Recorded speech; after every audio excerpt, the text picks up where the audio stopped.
Nous avons donc vu que la quantité d'hydrate de méthane qui serait disponible sur Terre pourrait être exploitée. Mais il faudrait à présent connaître la quantité d'énergie que nous pourrions obtenir en exploitant cette ressource. On va donc d'abord tenter de connaître l'énergie produite par une mole de méthane, car c'est le méthane qu'on fait brûler.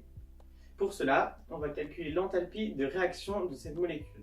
C'est une grandeur de réaction associée à l'écriture de l'équation bilan d'une réaction chimique, effectuée à température T et pression P constante. Elle s'exprime en joules par mol et correspond à l'énergie libérée ou produite par la combustion d'une mole de cette molécule. On utilise donc l'équation de la réaction et à partir de cela, on va utiliser l'enthalpie standard de formation des produits et des réactifs et appliquer la formule suivante. Donc l'enthalpie de réaction est égale à l'enthalpie de formation des produits moins l'enthalpie de formation des réactifs.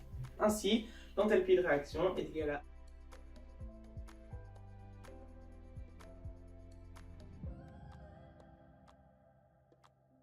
et tout ça, ça donne une enthalpie de réaction qui est égale à moins 890,3 kJ par mol pour la molécule de méthane. Le résultat étant négatif, il y a plus d'énergie avant qu'après la réaction.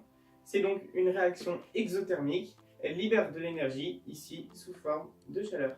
Ensuite, on sait qu'il y aurait 21 x 10 puissance 21 m3 de méthane emprisonné dans les hydrates à travers la Terre.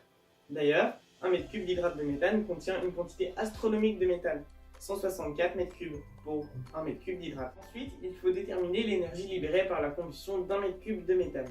Donc je vous laisse les calculs juste ici.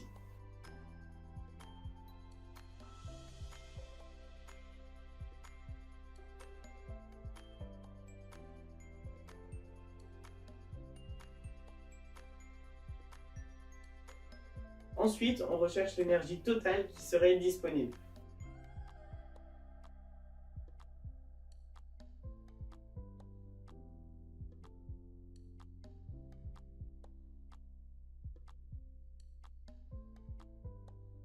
Et enfin, pour finir, nous calculons le rendement énergétique d'un mètre cube d'hydrate de méthane.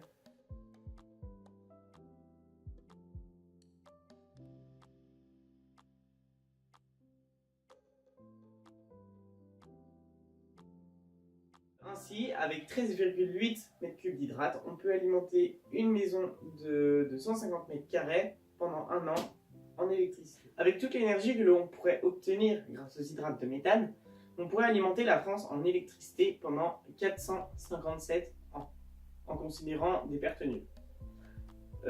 En se basant sur la consommation en électricité de 2017. Donc le calcul s'affiche juste là.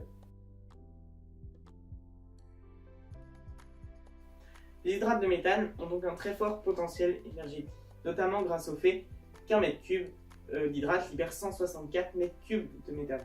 De plus, le fait que nous disposions d'une quantité d'hydrate énorme nous permettrait de profiter de cette source d'énergie pendant un très long moment, aussi bien pour produire de l'électricité que pour se chauffer, car le gaz de ville est aujourd'hui le méthane, et depuis un long moment d'ailleurs.